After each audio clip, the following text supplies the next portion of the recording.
আচ্ছা, আমরা যদি সম্পূর্ণ ভিন্ন দুটো দেশের কথা একটু কল্পনা করি, মানে একটা দেশে হয়তো বছরের অর্ধেক সময় হাড় কাঁপানো শীত থাকে। যেখানে হয়তো পুরো প্রান্তর বরফে ঢেকে যায়, ফসল মরে যায়। হ্যাঁ, আর সেখানে টিকে থাকাটাই একটা দৈনন্দিন যুদ্ধ হয়ে দাঁড়ায়।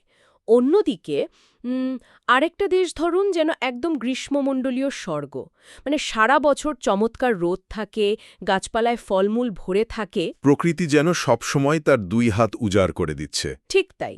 তো সাধারণ যুক্তি বা কমন সেন্স আসলে কি বলে? এই গ্রীষ্মমণ্ডলীয় উষ্ণ অঞ্চলগুলোই তো পৃথিবীর সবচেয়ে ধনী এবং সমৃদ্ধশালী হওয়ার কথা, তাই না? সাধারণ হিসাবে তো সেটাই মনে হওয়ার কথা, কিন্তু আজকের বিশ্বের মানচিত্রের দিকে তাকালে একদম বিপরীত একটা চিত্র চোখে পড়ে। মানে বিষুবরেখার কাছাকাছি থাকাই উষ্ণ দেশগুলোই তুলনামূলকভাবে সবচেয়ে বেশি দরিদ্র। একদম। এবং বিষয়টা বেশ অদ্ভুত। মানবজাতির উদ্ভব হয়েছিল আফ্রিকা মহাদেশে, অথচ মানুষ যখন পৃথিবী জুড়ে ছড়িয়ে পড়ল, তখন দেখা গেল উষ্ণ আবহাওয়ায় থাকা মানুষগুলোই যেন সবচেয়ে বেশি ভুগেছে। আর এটাই হলো আমাদের আজকের এই এক্সপ্লেনারের মূল বিষয়। আজকের এই গভীর বিশ্লেষণে আমরা এই ঐতিহাসিক এবং ভৌগোলিক ধাঁধাটিরই একটা উত্তর খোঁজার চেষ্টা করব। মানে আবহাওয়া, অর্থনীতি, ইতিহাস এবং ভূগোলের এমন কিছু চমকপ্রদ সমীকরণ আজ উঠে আসবে, যেগুলো আসলে সচরাচর মূলধারার সংবাদ মাধ্যমে খুব একটা শোনা যায় না। একদম। টমাস পুয়ের লেখা জনপ্রিয় একটি আর্টিকেল এবং এর ওপর ভিত্তি করে তৈরি কিছু চমৎকার বিশ্লেষণের সূত্র ধরে আমরা আজ কেবল আবহাওয়া নয়, বরং এর পেছনের মূল কারণগুলো খুঁজব। এখানে সবচেয়ে কৌতূহল ও দীপক দিকটি হল, আমরা যখন কোনো উন্নয়নশীল বা দরিদ্র দেশের কথা ভাবি, তখন অবচেতনভাবেই হয়তো রাজনৈতিক অস্থিরতা, দুর্নীতি বা সুশাসনের অভাবের দিকে আঙুল তুলি। হ্যাঁ, এবং এগুলো অবশ্যই গুরুত্বপূর্ণ কারণ। তা তো বটেই। কিন্তু এই দৃশ্যমান কারণগুলোর পেছনেও একটা অদৃশ্য কারিগর অত্যন্ত নীরবে কাজ করে যায়। আর সেটা হলো ওই অঞ্চলের ভূগোল এবং জলবায়ু।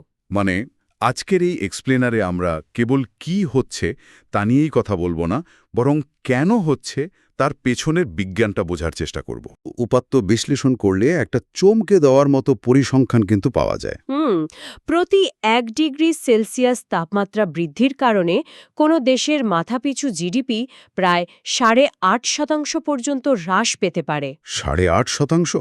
এটা কিন্তু বিশাল একটা সংখ্যা, এবং এর পেছনের কারণটা কোনো অলসতা বা ইচ্ছাকৃত কর্মবিমুখতা নয়। না, মোটেও না। এটা সম্পূর্ণ একটা শারীরবৃত্তীয় প্রক্রিয়া। মানে বিষয়টিকে অনেকটা আমাদের দৈনন্দিন জীবনে ব্যবহৃত স্মার্টফোনের সাথে তুলনা করা যেতে পারে। চমৎকার একটা উপমা।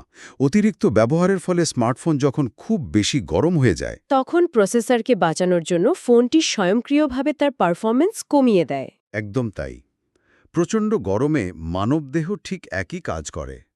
শরীর নিজেকে ঠান্ডা রাখতে না পেরে মস্তিষ্ককে এক ধরনের পাওয়ার সেভ মোডে পাঠিয়ে দেয়। যার ফলে মানুষের শারীরিক ও মানসিক উৎপাদনশীলতা ব্যাপকভাবে কমে যায়। আর এই শারীরবৃত্তীয় প্রক্রিয়াটির কারণেই কিন্তু আধুনিক সিঙ্গাপুরের প্রতিষ্ঠাতা লি কুয়ান ইউ এয়ার কন্ডিশনিং বা শীতাতপ নিয়ন্ত্রণ ব্যবস্থাকে আধুনিক সভ্যতার অন্যতম শ্রেষ্ঠ আবিষ্কার বলেছিলেন। মানে উনি যখন সিঙ্গাপুর গড়ার কাজ শুরু করেন, তখন ওনার অন্যতম প্রধান জাতীয় কৌশলই ছিল সরকারি অফিস আর ওয়ার্কস্পেসগুলোতে এসি নিশ্চিত করা। হ্যাঁ, কারণ তিনি খুব ভালো করেই জানতেন গ্রীষ্মমণ্ডলীয় আর্দ্র এবং প্রচণ্ড গরম আবহাওয়ায় মানুষের কাছ থেকে শতভাগ উৎপাদনশীলতা বের করে আনা শারীরিকভাবেই অসম্ভব। আর এখানে বিজ্ঞানের আরেকটা অত্যন্ত গুরুত্বপূর্ণ বিষয় চলে আসে, যাকে বলা হয় ডিউ পয়েন্ট বা শিশিরাঙ্ক। ঠিক। উষ্ণ অঞ্চলগুলো সাধারণত অনেক বেশি আর্দ্র থাকে। মানবদেহ প্রাকৃতিকভাবে ঘামের মাধ্যমে নিজেকে ঠান্ডা রাখে। ঘাম যখন বাষ্পীভূত হয় তখন শরীর থেকে তাপ বেরিয়ে যায়। কিন্তু বাতাসে আর্দ্রতা যখন ১০০%-এর কাছাকাছি পৌঁছে যায়, তখন তো ঘাম আর বাষ্পীভূত হতে পারে না। একদম, তখন শরীরকে ঠান্ডা করার কোনো প্রাকৃতিক উপায় আর অবশিষ্ট থাকে না। এমন পরিস্থিতিতে বেঁচে থাকার একমাত্র উপায় হয়ে দাঁড়ায় সব ধরনের শারীরিক পরিশ্রম বন্ধ করে দেওয়া। আর একটা দেশের বিশাল জনগোষ্ঠী যখন বছরের একটা বড় সময় জুড়ে ঠিকমতো কাজ করতে পারে না, তখন তার সরাসরি প্রভাব পড়ে দেশের সার্বিক অর্থনীতির উপর। শুধু তো প্রচণ্ড গরম আর আর্দ্রতা নয়, এই আবহাওয়ার হাত ধরে আসে আর একটা বিশাল সমস্যা। রোগবালাই। হ্যাঁ, ম্যালেরিয়া, ডেঙ্গু বা ইয়েলো ফিভারের মতো প্রাণঘাতী রোগগুলো গরম ও আর্দ্র পরিবেশে সবচেয়ে দ্রুত ছড়ায়। কারণ মশা এবং অন্যান্য রোগ জীবাণুর বংশবৃদ্ধির জন্য এই আবহাওয়া একদম আদর্শ। অন্যদিকে শীতপ্রধান দেশগুলোতে প্রতি বছর যে তুষারপাত বা ফ্রস্ট হয় তা কিন্তু প্রাকৃতিকভাবেই এই রোগ জীবাণু এবং মশার লার্ভাগুলোকে ধ্বংস করে দেয়। এর মানে হল শীতল দেশগুলো প্রতি বছর প্রকৃতি থেকেই এক ধরনের হেলথ রিসেট বা স্বাস্থ্যগত সুবিধা পায়। কিন্তু উষ্ণ দেশগুলোকে সারা বছরই এই স্বাস্থ্যগত চ্যালেঞ্জের সাথে লড়াই করে যেতে হয়, আর এই ক্রমাগত লড়াইয়ের অর্থনৈতিক প্রভাবটা অত্যন্ত সুদূরপ্রসারী। বিষয়টা একটু বুঝিয়ে বললে ভালো হয়। ধরুন, যখন কোনো অঞ্চলে ম্যালেরিয়া বা অন্যান্য গ্রীষ্মমণ্ডলীয় রোগের প্রাদুর্ভাব বেশি থাকে, তখন স্বাভাবিকভাবেই সেখানে শিশু মৃত্যুর হার বেড়ে যায়।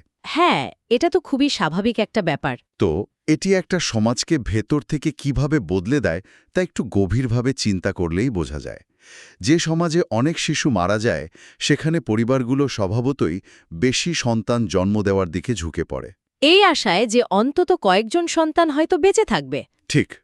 কিন্তু জনসংখ্যা যখন দ্রুত বাড়তে থাকে, তখন পরিবারের সীমিত সম্পদ অনেকগুলো সন্তানের মাঝে ভাগ হয়ে যায়। ফলে প্রতিটি সন্তানের শিক্ষা, পুষ্টি এবং স্বাস্থ্যের পেছনে যে মাথাপিছু বিনিয়োগ তা উল্লেখযোগ্য হারে কমে আসে।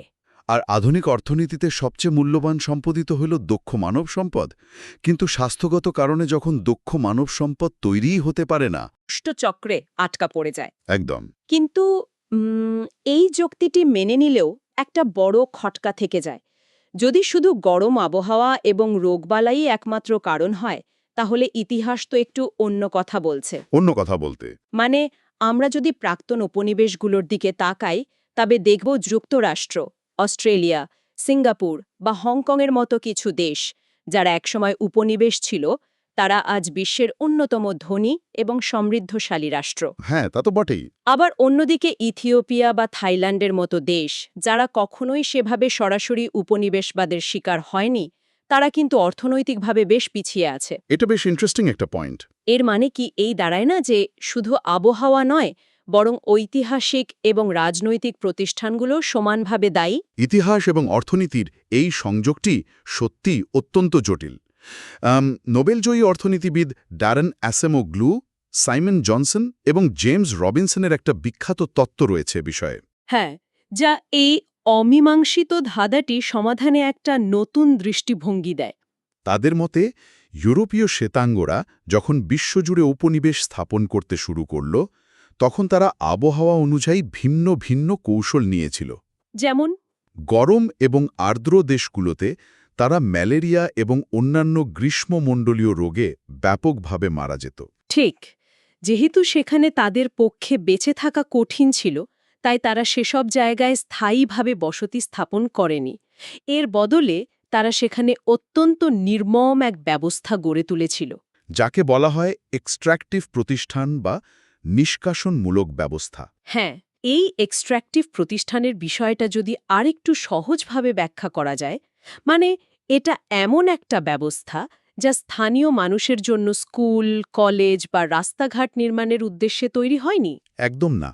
এর একমাত্র উদ্দেশ্য ছিল স্থানীয় খনি থেকে সোনা, রূপা বা অন্যান্য মূল্যবান সম্পদ উত্তোলন করা এবং তা নিজেদের দেশে পাচার করা। যেহেতু ইউরোপীয়রা সেখানে স্থায়ীভাবে থাকার পরিকল্পনা করেনি, তাই তারা এমন সব প্রতিষ্ঠান গড়ে তুলেছিল যা কেবল শোষণ করতে পারে। আর এই শোষণের কাঠামোটি এতটাই শক্তিশালী ছিল যে দেশগুলো স্বাধীন হওয়ার পরও সেই কাঠামো রয়ে গেছে, এবং দুর্নীতিবাদ স্থানীয় শাসকরা একই প্রক্রিয়ায় জনগণকে শোষণ করে যাচ্ছে। অন্যদিকে তুলনামূলক শীতল আবহাওয়ার উপনিবেশগুলোতে, যেমন উত্তর আমেরিকা বা অস্ট্রেলিয়ায়, সেখানে ইউরোপীয়রা সহজে মানিয়ে নিতে পেরেছিল। তারা সেখানে স্থায়ী বসতি স্থাপন করে এবং নিজেদের স্বার্থেই উন্নত গণতান্ত্রিক ব্যবস্থা, আইনের শাসন এবং অন্তর্ভুক্তমূলক অর্থনৈতিক প্রতিষ্ঠান গড়ে তোলে। এই ঐতিহাসিক বিভাজনটি বর্তমান বিশ্বের ধনী এবং দরিদ্র দেশের মানচিত্রটি অনেকাংশে নির্ধারণ করে দিয়েছে, এমনটাই ওই তত্ত্বে বলা হয়েছে। হ্যাঁ, কিন্তু ইতিহাসের পাতা ঘাটলে দেখা যায় এই তত্ত্বেরও কিছু শক্তিশালী পাল্টা যুক্তি রয়েছে। অবশ্যই। যেমন ধরুন, আফ্রিকায় ইউরোপীয়দের উপনিবেশ স্থাপন কিন্তু ব্যাপকভাবে শুরুই হয়েছিল কুইনাইন আবিষ্কারের পর। যখন কুইনাইনের কল্যাণে ম্যালেরিয়ায় মৃত্যুর হার কমে এলো, ঠিক তখনই তারা আফ্রিকা ভাগাভাগি করে নেওয়া শুরু করে। এটা একটা চমৎকার ঐতিহাসিক তথ্য। আবার শ্বেতাঙ্গরা মেক্সিকো বা কলম্বিয়ার মতো গ্রীষ্মমণ্ডলীয় দেশগুলোতে ঠিকই স্থায়ী বসতি স্থাপন করেছিল এবং সেখানে নিজেদের মতো করে শহরও গড়ে তুলেছিল। মানে শুধু ম্যালেরিয়ার ভয় ইউরোপীয়দের সবসময় আটকে রাখতে পারেনি। ঠিক। একটা বিষয় এখানে স্পষ্ট করা দরকার, আজকের এই এক্সপ্লেনারে আমরা সম্পূর্ণ নিরপেক্ষভাবে তথ্যগুলো বিশ্লেষণ করছি। কোনো একটা নির্দিষ্ট জাতি বা তত্ত্বকে চূড়ান্ত সত্য বলে মেনে নেওয়া আমাদের উদ্দেশ্য নয়। অবশ্যই না। আমরা শুধু নিউজ রিপোর্টের মতো নির্লিপ্তভাবে যুক্তি এবং পাল্টা যুক্তিগুলো তুলে ধরছি। তো এখন প্রশ্ন হল, আবহাওয়া এবং ঐতিহাসিক প্রতিষ্ঠান কোনোটি যদি পুরো চিত্রটি ব্যাখ্যা করতে না পারে, তবে এই অমীমাংসিত ধাঁধার আসল উত্তরটি কোথায় লুকিয়ে আছে? আর এই প্রশ্নের উত্তর খুঁজতে গিয়েই ভূগোল এবং মানব বিবর্তনের সবচেয়ে যুগান্তকারী তত্ত্বটি সামনে আসে, যা মূলত আমাদের আজকের এই গভীর বিশ্লেষণের মূল কেন্দ্রবিন্দু। মানবজাতির শুরুর দিনগুলোর কথা বলছেন তো? হ্যাঁ, আমাদের ফিরে তাকাতে হবে মানুষের বিবর্তনের ইতিহাসে। মানুষের বিবর্তন হয়েছিল আফ্রিকার রিফট ভ্যালির উচ্চভূমিতে বা হাইল্যান্ডসে। এই অঞ্চলগুলো সমুদ্রপৃষ্ঠ থেকে অনেক উঁচুতে অবস্থিত হওয়ায় সেখানে সারা বছরই বসন্ত বা শরতের মতো একটা আরামদায়ক নাতিশীতোষ্ণ আবহাওয়া বিরাজ করে। আর এই বিষয়টা বুঝতে হবে যে মানুষ প্রাকৃতিকভাবে প্রচণ্ড গরম সহ্য করার জন্য বিবর্তিত হয়নি, বরং ওই নাতিশীতোষ্ণ আবহাওয়ার জন্যই আমাদের শরীর সবচেয়ে বেশি মানানসই। আর এখানেই ঘটে যায় ইতিহাসের সবচেয়ে বড় ট্র্যাজেডি। আদিম মানুষ যখন সেই আরামদায়ক উচ্চভূমি ছেড়ে বিশ্বের বিভিন্ন উষ্ণ নিম্নভূমি বা সমতল অঞ্চলে ছড়িয়ে পড়তে শুরু করল, তখন তারা এক ভয়াবহ বাস্তবতার মুখোমুখি হয়। প্রচণ্ড গরম, চরম আর্দ্রতা এবং ম্যালেরিয়ার মতো প্রাণঘাতী রোগবালাই তাদের টিকে থাকাকে অসম্ভব করে তোলে। আর এই প্রতিকূল পরিবেশ থেকে বাঁচতে মানুষ তখন বাধ্য হয়ে এমন সব জায়গায় বসবাস শুরু করে যা সমুদ্রপৃষ্ঠ থেকে অনেক উঁচুতে অবস্থিত। কারণ পাহাড় বা পর্বতমালার উঁচু ভূমিতে মশার উপদ্রব কম থাকে এবং আবহাওয়াও ঠান্ডা থাকে। হ্যাঁ, এবং এটা কোনো বিচ্ছিন্ন বা কাকতালীয় ঘটনা নয়। বিশ্বের মানচিত্রের দিকে তাকালেই এর প্রমাণ পাওয়া যায়। যেমন ধরুন কলম্বিয়ার রাজধানী বোগোটা, মেক্সিকোর মেক্সিকো সিটি কিংবা ইথিওপিয়ার আদ্দিস আবাবা। এই গুরুত্বপূর্ণ শহরগুলো সমুদ্রপৃষ্ঠ থেকে হাজার হাজার মিটার উঁচুতে অবস্থিত। এমনকি প্রাচীনকালের বিখ্যাত ইনকা সাম্রাজ্য গড়ে উঠেছিল আন্দিজ পর্বতমালার দুর্গম উচ্চভূমিতে। এই পুরো মাইগ্রেশন বা স্থানান্তরের বিষয়টা ব্যাখ্যা করার জন্য একটা দারুণ উপমা দেওয়া যায়। কিরকম?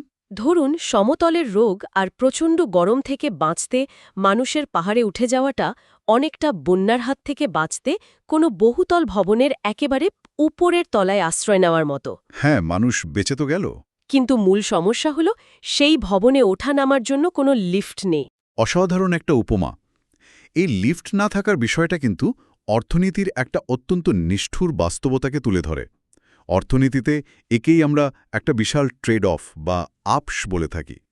মানে মানুষ নিজেদের এবং সন্তানদের স্বাস্থ্য রক্ষা করতে, মহামারীর হাত থেকে বাঁচতে পাহাড়ের চূড়াকে বেছে নিয়েছে ঠিকই, কিন্তু এই টিকে থাকার জন্য তাদের যে বিশাল অর্থনৈতিক মূল্য চোকাতে হয়েছে তা এক কথায় কল্পনাতীত।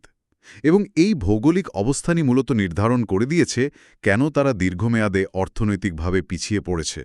তাহলে পাহাড় বা উচ্চভূমিতে বসবাস করাটা কিভাবে একটা পুরো দেশের অর্থনীতিকে পঙ্গু করে দিতে পারে, তার পেছনের মেকানিজম বা কার্যকারণগুলো একে একে তুলে ধরা যাক। প্রথম এবং সবচেয়ে বড় ধাক্কাটি আসে যাতায়াত এবং বাণিজ্যের ক্ষেত্রে।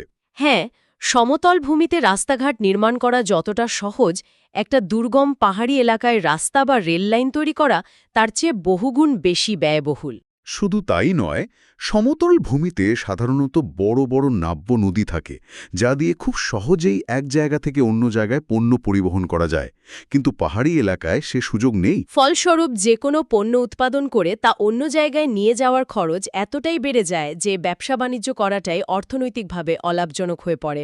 বাণিজ্যের এই প্রতিবন্ধকতার সরাসরি অর্থ হল অর্থনৈতিক প্রবৃদ্ধির মৃত্যু, কারণ বাণিজ্য ছাড়া কোনো সভ্যতা টিকতে পারে না। তবে অর্থনৈতিক ক্ষতির বাইরেও পাহাড়ের আরেকটা অত্যন্ত গভীর এবং অন্ধকার প্রভাব রয়েছে, যাকে ভূ রাজনীতির ভাষায় বলা হয় বলকানাইজেশন বা বিভাজন। বিষয়টা একটু কল্পনা করলে বুঝতে সুবিধা হবে। ধরুন দুটো গ্রাম বা শহর একটা বিশাল পর্বতমালা দ্বারা বিচ্ছিন্ন। তাদের মধ্যে কোনো সহজ যোগাযোগ ব্যবস্থা নেই। বছরের পর বছর এই যোগাযোগহীনতার কারণে তারা আলাদা ভাষা, আলাদা সংস্কৃতি এবং সম্পূর্ণ ভিন্ন দৃষ্টিভঙ্গি নিয়ে বড় হতে থাকে। যখন মানুষের মধ্যে যোগাযোগ থাকে না, তখন খুব সহজেই পারস্পরিক অবিশ্বাস দানা বাঁধে। আর এই অবিশ্বাস থেকেই জন্ম নেয় জাতিগত বিদ্বেষ এবং চূড়ান্ত পর্যায়ে মারাত্মক সংঘাত। এর বাস্তব প্রমাণও কিন্তু আমাদের চোখের সামনেই আছে। আফ্রিকার সংঘাত বা সিভিল ওয়ারের মানচিত্রগুলো বিশ্লেষণ করলে দেখা যায় অধিকাংশ জাতিগত সংঘাত এবং রক্তক্ষয়ী যুদ্ধগুলো ঘটছে দুর্গম পাহাড়ি অঞ্চলগুলোতে। আবার ল্যাটিন আমেরিকার দিকে তাকালে দেখা যাবে সেখানকার ভয়ঙ্কর মাদক কার্টেল বা সশস্ত্র গোষ্ঠীগুলোর প্রায় সবগুলোই পাহাড়ি উপত্যকায় তাদের শক্ত ঘাঁটি গেড়েছে। এর মানে কি এই দাঁড়াচ্ছে যে ভৌগোলিক বিচ্ছিন্নতায় পরোক্ষভাবে অর্থনৈতিক বিচ্ছিন্নতা এবং সামাজিক সংঘাতের জন্ম দিচ্ছে? এটা একটা নির্মম সত্য। পাহাড়ি ভৌগোলিক কাঠামো একটা দেশের শাসন ব্যবস্থাকে কাঠামোগতভাবে অত্যন্ত দুর্বল করে দেয়। মানে একটা কেন্দ্রীয় সরকারের পক্ষে যখন দুর্গম পাহাড়ি অঞ্চলে আইনশৃঙ্খলা রক্ষা করা, প্রশাসন চালানো বা নাগরিক সেবা পৌঁছানো কঠিন হয়ে পড়ে, তখন সেখানে এক ধরনের ক্ষমতার শূন্যতা তৈরি হয়। আর এই সুযোগটি কাজে লাগায় স্থানীয় সশস্ত্র গোষ্ঠী বা কার্টেলগুলো। তারা সেই অঞ্চলগুলো নিয়ন্ত্রণ নিয়ে নেয়। আর এই ক্রমাগত সংঘাত এবং অস্থিতিশীলতা একটা দেশের বিনিয়োগ পরিবেশকে পুরোপুরি ধ্বংস করে দেয়। দেশি বা বিদেশি কোনো বিনিয়োগকারী এমন জায়গায় কারখানা বা ব্যবসা স্থাপন করতে চাইবে না যেখানে প্রতিনিয়ত যুদ্ধ বা সংঘাত লেগে আছে। ফলে পুরো দেশটাই চরম দারিদ্র্যের একটা কানাগলিতে আটকে যায়। কিন্তু যে কোনো গভীর এবং যুগান্তকারী ব্যাখ্যার মতোই এই পাহাড়, ভূগোল এবং আবহাওয়ার তত্ত্বেরও কিছু সমালোচনা রয়েছে। হ্যাঁ, এটা তো থাকবেই। একটা বস্তুনিষ্ঠ এক্সপ্লেনার হিসেবে এই ভিন্ন মতগুলো তুলে ধরাও আমাদের দায়িত্ব, কারণ কোনো একটা একক লেন্স দিয়ে পৃথিবীর জটিল ইতিহাস পুরোপুরি ব্যাখ্যা করা যায় না। একদম ঠিক। যেমন কুন্তয় দোগান নামের একজন বিশ্লেষক অত্যন্ত চমৎকার একটা প্রশ্ন তুলেছেন।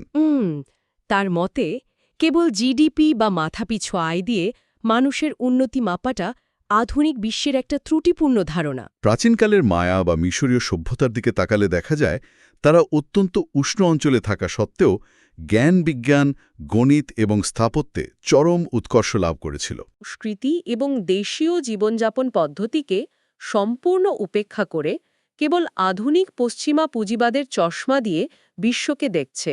এটা অত্যন্ত দার্শনিক একটা পর্যবেক্ষণ। উন্নয়ন বা সফলতার সংজ্ঞা আসলে কি হওয়া উচিত তা নিয়ে তর্ক হতেই পারে। তবে এর পাশাপাশি স্টিভেন ওয়েজ নামের আরেকজন বিশ্লেষক আরও একটা চমৎকার বিকল্প দৃষ্টিভঙ্গি তুলে ধরেছেন। হ্যাঁ, যা আধুনিক অর্থনীতির ভিত্তি বুঝতে সাহায্য করে। তিনি বলছেন, ঠান্ডা আবহাওয়া মানুষকে প্রাকৃতিকভাবেই ভবিষ্যতের জন্য সঞ্চয় করতে এবং দীর্ঘমেয়াদী পরিকল্পনা করতে বাধ্য করেছিল। এই পয়েন্টটা কিন্তু সত্যি ভাবনার খোরাক যোগায়। একটু ভেবে দেখলে বিষয়টা পরিষ্কার হবে। যে অঞ্চলে হাড় কাঁপানো শীত থাকে সেখানে বছরের একটা বড় সময় কোনো ফসল জন্মায় না। গ্রীষ্ম বা শরতে উৎপাদিত ফসল যদি কোনো কৃষক সাথে সাথে খেয়ে ফেলে বা নষ্ট করে ফেলে, তবে শীতে তার মৃত্যু অবধারিত। তাই তাকে বাধ্য হয়েই ভবিষ্যতের জন্য খাবার জমাতে হয়, গুদামঘর তৈরি করতে হয় এবং নিখুঁত হিসাব রাখতে হয়। একদম। এই যে নিজের বর্তমান ভোগের আকাঙ্ক্ষাকে ভবিষ্যতের জন্য আটকে রাখা, যাকে বলে ডিলে কনজাম্পশন, হ্যাঁ, ডিলে কনজাম্পশন। এটি আধুনিক পুঁজিবাদের এবং ব্যাংকিং ব্যবস্থার অন্যতম প্রধান ভিত্তি। অন্যদিকে যে গ্রীষ্মমণ্ডলীয় অঞ্চলে সারা বছরই গাছে ফল থাকে, নদীতে মাছ থাকে, সেখানে প্রকৃতি মানুষকে ভবিষ্যতের জন্য সঞ্চয় করার এই তীব্র মানসিক চাপটি দেয়নি। তাই দীর্ঘমেয়াদী পরিকল্পনার এই অভাবটি উষ্ণ অঞ্চলের দেশগুলোর অর্থনৈতিক কাঠামোগত দুর্বলতার একটা বড় কারণ হতে পারে বলে তিনি মনে করেন। চমৎকার একটা বিশ্লেষণ। আমরা এখানে সম্পূর্ণ নিরপেক্ষভাবে এই ভিন্নমতগুলো তুলে ধরলাম, কারণ সমস্যার সমাধানের জন্য একটা পূর্ণাঙ্গ চিত্র পাওয়া জরুরি। অবশ্যই। কিন্তু এখন সবচেয়ে বড় প্রশ্নটি হলো, সমাধান কি? কেবল অতীত ইতিহাসকে দোষারোপ করে বা ভৌগোলিক অভিশাপের কথা বলে তো আর হাত গুটিয়ে বসে থাকা যায় না। না, সেটা তো সম্ভব নয়। আমাদের সামনে যে তথ্যগুলো রয়েছে সেখান থেকে বেশ কিছু কার্যকরী এবং বাস্তবায়নযোগ্য সমাধানের পথও উঠে আসে। যেমন যেসব উষ্ণ দেশ নিম্নভূমিতে বা সমতলে অবস্থিত, তাদের প্রথম এবং প্রধান পদক্ষেপ হওয়া উচিত সৌরবিদ্যুৎ চালিত এয়ার কন্ডিশনিং বা শীতাতপ নিয়ন্ত্রণ ব্যবস্থার ব্যাপক প্রসার ঘটানো। এর পাশাপাশি মশা বা অন্যান্য রোগ জীবাণুর বাহকগুলোকে সমূলে ধ্বংস করার জন্য জাতীয় পর্যায়ে বড় ধরনের বিজ্ঞানভিত্তিক উদ্যোগ নেয়া, ঠিক যেমনটি সিঙ্গাপুর করেছিল। আর যেসব দেশের বিশাল জনগোষ্ঠী পাহাড় বা উচ্চভূমিতে বসবাস করছে তাদের জন্য সমাধানের পথটি সম্পূর্ণ ভিন্ন। তাদের মূল ফোকাস হতে হবে যোগাযোগ এবং পরিবহন অবকাঠামোতে বিশাল আকারের বিনিয়োগ করা। দুর্গম পাহাড় কেটে রাস্তা, আধুনিক টানেল বা দ্রুতগতির রেলওয়ে নেটওয়ার্ক তৈরি করতে হবে। শুরুতে এটা অত্যন্ত ব্যয়বহুল মনে হতে পারে, কিন্তু দীর্ঘমেয়াদে এটি ভৌগোলিক বিচ্ছিন্নতা দূর করবে। হ্যাঁ, বাণিজ্যের প্রসার ঘটানোর পাশাপাশি এটি বিভিন্ন বিচ্ছিন্ন জনগোষ্ঠীর মধ্যকার বিভাজন ও সংঘাত কমিয়ে একটা সুসংহত এবং শক্তিশালী রাষ্ট্র গঠনে সাহায্য করবে। সুইজারল্যান্ডের মতো দেশগুলো কিন্তু এভাবেই তাদের পাহাড়ি বাধা অতিক্রম করেছে। বিদায় নেওয়ার আগে একটা নতুন এবং বেশ ভয়ঙ্কর চিন্তার খোরাক সামনে রেখে যেতে চাই। বিষয়টা কি? এতক্ষণ আমরা দেখলাম প্রচণ্ড গরম এবং ম্যালেরিয়ার মতো রোগ থেকে মানুষ কিভাবে পাহাড়ে আশ্রয় নিয়েছিল। কিন্তু বর্তমানে বিশ্বজুড়ে যেভাবে জলবায়ু পরিবর্তন এবং বৈশ্বিক উষ্ণায়ন ঘটছে, তাতে একটা নতুন বাস্তবতার সৃষ্টি হচ্ছে। বুঝতে পারছি আপনি কোন দিকে যাচ্ছেন। যদি এই পাহাড়ি উচ্চভূমিগুলো ধীরে ধীরে উষ্ণ হতে শুরু করে, তখন কি হবে? মশা এবং রোগ জীবাণু যদি পাহাড়ের চূড়াতেও পৌঁছে যায়, তখন মানুষ কি বাঁচার তাগিদে আরও উঁচুতে উঠবে? নাকি জলবায়ুর এই নতুন এবং রূঢ় বাস্তবতা আগামী কয়েক দশকের মধ্যে আমাদের বর্তমান ভৌগোলিক সীমানা, অর্থনীতি এবং বেঁচে থাকার সংজ্ঞাই চিরতরে বদলে দেবে? এটা সত্যি এমন একটা প্রশ্ন যা বর্তমান বিশ্ব ব্যবস্থাকে নতুন করে ভাবতে বাধ্য করবে। কারণ অতীত আমাদের বারবার দেখিয়েছে জলবায়ু এবং ভূগোলের সাথে লড়াই করে টিকে থাকার জন্য মানবজাতিকে সবসময়ই অত্যন্ত চড়া মূল্য দিতে হয়েছে। আজকের এই এক্সপ্লেনারটি আমরা এখানেই শেষ করছি। আশা করি আজকের এই গভীর বিশ্লেষণ বিশ্ব অর্থনীতি, দারিদ্র্য এবং ভূগোলের জটিল সমীকরণগুলো সম্পর্কে একটা সম্পূর্ণ নতুন দৃষ্টিভঙ্গি দিতে সক্ষম হয়েছে। আগামীতে বিশ্ব এবং সমাজের এরকমই কোনো অমীমাংসিত এবং কৌতূহল উদ্দীপক বিষয় নিয়ে আরও গভীর বিশ্লেষণ নিয়ে কথা হবে। ধন্যবাদ।